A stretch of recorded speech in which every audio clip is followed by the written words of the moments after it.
Hello, hello, hello. Welcome to Digital Marketing VIP's podcast. My name is Gaurav Madan and I am your host.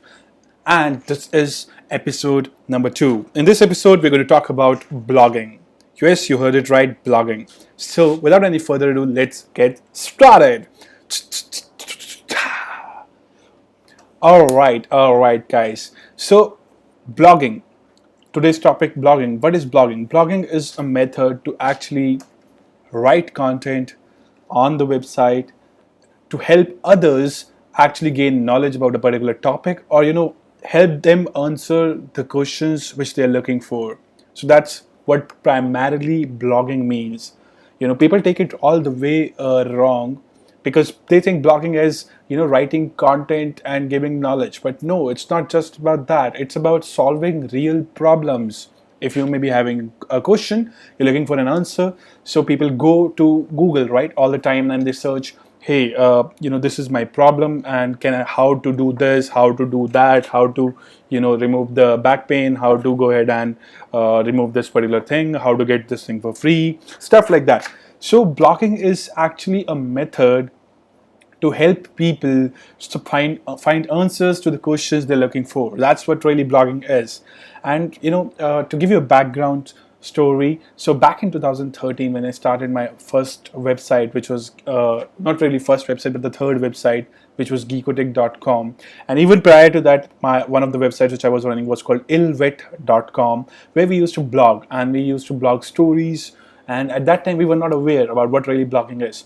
And then further to the journey, when we did Geekotech, so I started a technology blog. Now again, I wrote almost like 150 plus articles on that blog, but had a little less caption. Still, one of the articles out of those 150 articles did hit a fly or a home run, you could say, and it attracted 1 lakh readers, 100,000 readers for that particular article. So now the article said how WhatsApp earns money. That was the title of the article, and people were searching for this question.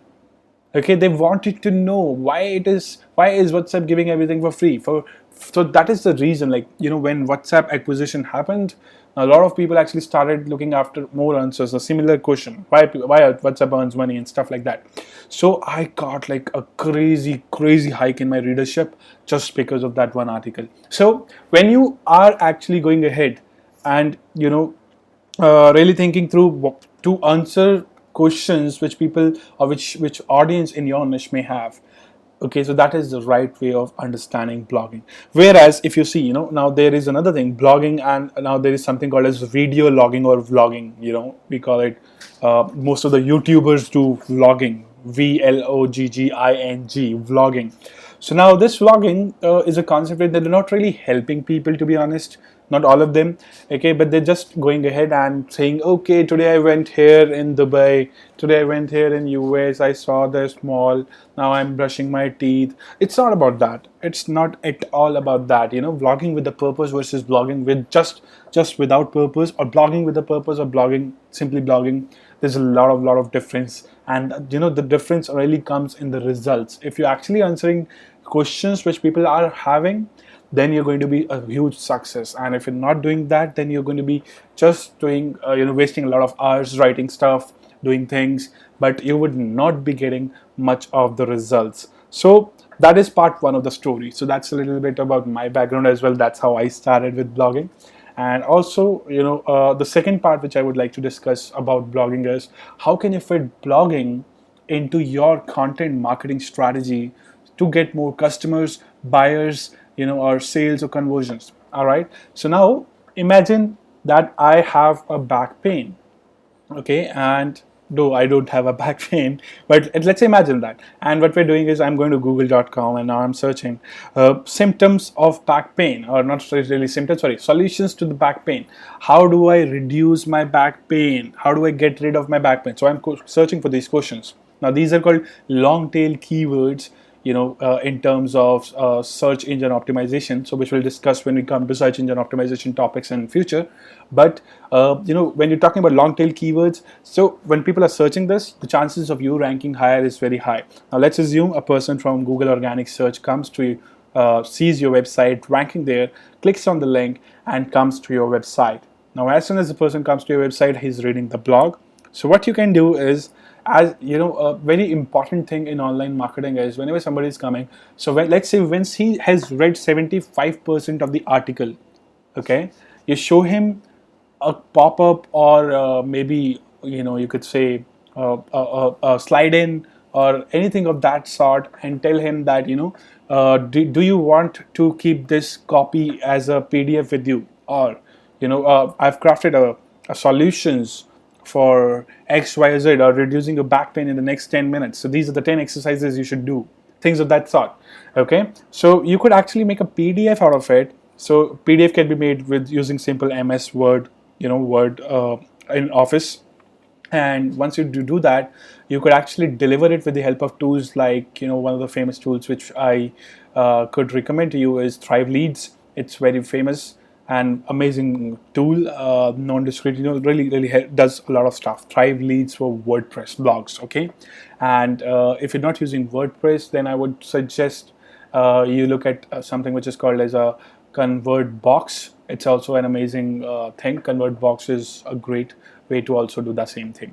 Or you could look at Wishloop for that matter. So there are various products or tools which you can use to actually do this. Now, once the person is reading and has read 75% of the page, he's actually gained trust. He's interested to know more. He's into the problem, and he's trying to find a solution. So you pitch him a solution in the form of a PDF and ask an email in return, name, email in return. Now, why would you like to really do that?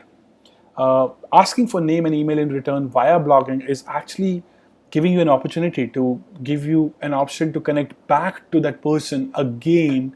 Whenever in future you may release a product which is an ebook on back pain, for example.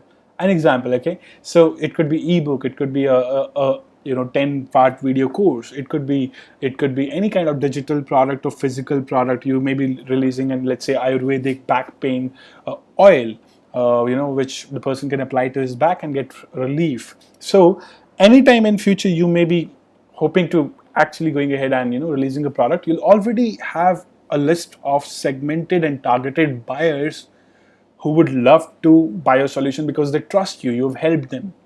Okay, so that is the reason why you need to build an email list.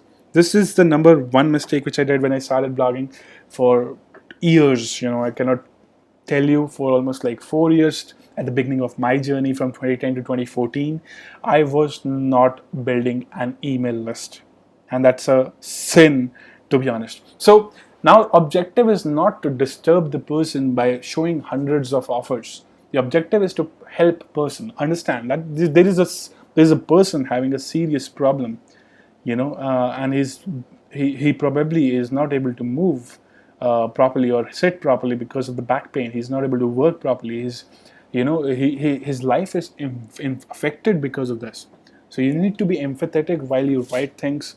You need to make sure that you go ahead and you give him a solution, and that's really is the crux of blogging. All right, so that's another way how you can include it in the content marketing strategy. While helping people, you build your email list, and then when you build your email list, what really happens is you go ahead and you further your journey and show him that these are the products which we have in the follow-up emails. This will actually help you to be better at what you're doing, or get relieved from back pain and stuff of that sort. Okay, so that is extremely important. And now understand, if you hit the pain points right while selling your products with the hyper targeted list, your results are going to be extremely awesome. It's not going to be 5%, it could be even 50% results, but the only thing is you have to make sure that you have one simple thing which we call as give them the solution. Please give them the solution and make them hyper responsive. All right, so that's the part of blogging which you can do. Now, next thing which I would like to discuss is how do you plan your content. Okay, so a couple of things which you can do. So one thing which you can do is what we used to do as exercise back while I was in consulting. We used to actually build a kind of a brand guidelines, and in the brand guidelines we used to say who are the target people and what could be the questions they could be looking for on Google. For example, one of the client I remember was crust and cakes. It's a famous brand in Gurgaon right now, and if you they sell cakes online. Okay, so one of the preposition we came out with was that whenever you deliver a cake, give them a wish lantern along as a complimentary thing along with the purchase of cake. So that will actually bring back the customers to you again and again, because they're getting that extra wish lantern which nobody else was really doing. That was one crazy idea we did. Second thing which we did is we actually created a content bucket for them. A content bucket means that we created what kind of content would go, and we planned it ahead, like 6 months ahead of time. So for example, we said who would be the people who would be ordering the cakes. Either one, they would be bachelors in Gurgaon. Okay. Second, it would be people who are getting married probably. Okay. Then third, people who would be actually are already married and they're celebrating their anniversaries and stuff of that sort. And fourth, parents who would be celebrating their kids, celebrating the birthday of the kids, right? So we divided the segment into four parts, and what we did is we actually closely looked for what kind of questions they would be searching. So for example, bachelors, youngsters, so they would search something like that, like how to make her girlfriend Valentine Day special. That's just an example. That was one of the article pieces actually. Then we gave them the ideas, 7 ideas or 7 great honeymoon ideas for that matter. People who were just newly married. So why are we really trying to help them with these things is because when they read the content, we are going to cross sell our services. We're going to say we are going to make your honeymoon better or anniversary better, with crust and cakes, and we deliver so and so services. So there was 100% link between what we were writing and what we were selling as a brand. Okay, so that's called a content bucket. So you need to plan it accordingly, according to the target audience. You need to really see what kind of voice you would be using in your content, whether the voice would be very aggressive, whether it would be passive, whether it would be light bulb moment voices. So okay, there's a different kind of voice which you give to your writing. Okay, so when you start writing, you may not really realize what kind of voice you're putting to it, but then some people write motivational content, some people write depression content, some people write light bulb moments content. So there are different kinds of people in the industry who write different forms of content. So you need to be, some people will write funny content. So the voice of your content has to be really, really as per your audience. So for example, if you are targeting something which is a corporate audience profile, your voice needs to be highly professional. If you're targeting somebody who's actually Gen X peeps, Gen X peeps are all those cool, shady people. You need to go ahead and you need to write funny content. You need to add that voice to your content. Because when they read, they should actually feel it's a beautiful piece of writing. We would love to read again. That is the kind of feeling they should get. So normally, we spend, I spend even today like around 2 to 3 days planning and writing my content. Sometimes even 7 days for one piece of content. So and the only reason why I do that is because I have to make sure whatever I'm delivering as value should be great, should be awesome. If I'm not satisfied with the voice and the target fit, I'm just not going to actually release that content piece. So that's something which is extremely, extremely important when it comes to the depths of blogging. Okay, so now another thing which you need to do is, guys, you need to be consistent with blogging, specifically blogging or vlogging. You need to be consistent. You need to tell people when they can expect the next episode. Okay, at what time they can expect the next episode, or at what time they can expect the next blog post, what day. So they need to really, really understand what is the exact dates for that. And the reason why I'm saying so is because it builds up an anticipation and your fan following. If you do blogging and vlogging right and keep them telling when you're going to release a new video, as soon as you do that, there are going to be chunks of people who are following you, and they're going to be coming crazy to read or listen to your podcast. So that is something which will always happen, right? So make sure you actually have a calendar, and not just have a calendar, but let your audience know when you're going to post it. Okay, so it would be an amazing thing to do that. Even what you can do is, when you're sending a particular blog post or a vlogging, if you have an idea of the next vlog, you can even say next week in the PS section in the email, you could say that next week we're going to do this, or towards the end of the video you can say an upcoming video on releasing on this date. So it's just like building up an anticipation, and you'll have more readers, more viewers, more conversions, more money, more sales, more revenue, and what else you need in life, right, from blogging. So that's a little bit about blogging. Okay, and how you get discovered via blogging is altogether in SEO part of the content, where we'll be talking in a couple of next sessions. What is SEO and how to do SEO for your blog and all those things. So that's all for today's content. If you have any questions whatsoever with regards to blogging, and if you're an active blogger, and if you're not doing list building, then probably start. And if you have any questions, please feel free to comment below. I would really love to answer your questions, and I would love to take your journey to the next level so that you become a blogging rock star. All right, so this is me, Gaurav, standing off, and until the next episode, and I'll catch you soon. Thank you so much for joining me. See you again. Bye bye. Have fun.